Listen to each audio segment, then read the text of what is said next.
Hi there, I'm Penny Johnson, your instructor for the summer section of the Outlook class. In this video, we're going to take a look at how to launch Outlook and how to make that process just a little bit easier. So you can see on my screen, I have a gold colored background. That's just my regular laptop desktop that I'm running. Then I've already launched Google Chrome, my web browser. I went to our class's Blackboard site and I clicked the link to advance to the virtual desktop. I logged in and now I have access, I'm ready to go with the virtual desktop that we'll use for our Outlook class.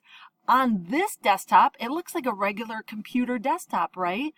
I have access to software, I have access to folders and files, and in this virtual desktop, I have a folder called Outlook 2016 Class Files, and I have another folder called Microsoft Office 2016.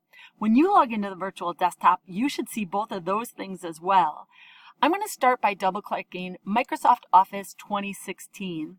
To make my life a little bit easier, I'm going to right-click on the Outlook icon, and I'm going to choose Pin to Taskbar.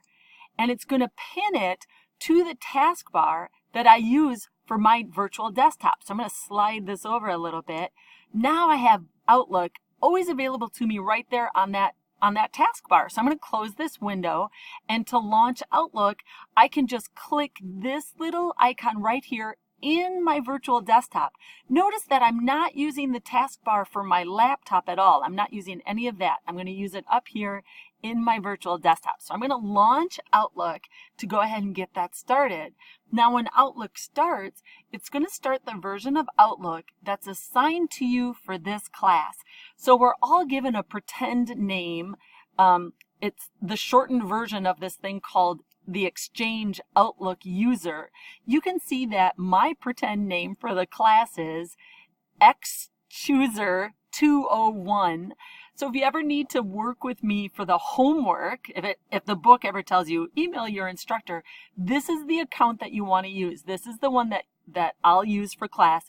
Yours will be named Xchooser something 200 something. It's assigned to you. That number's in the Blackboard site. If you ever lose it or have questions about it, feel free to email me or call me using my regular Penny Johnson account. You can contact me at any time at all.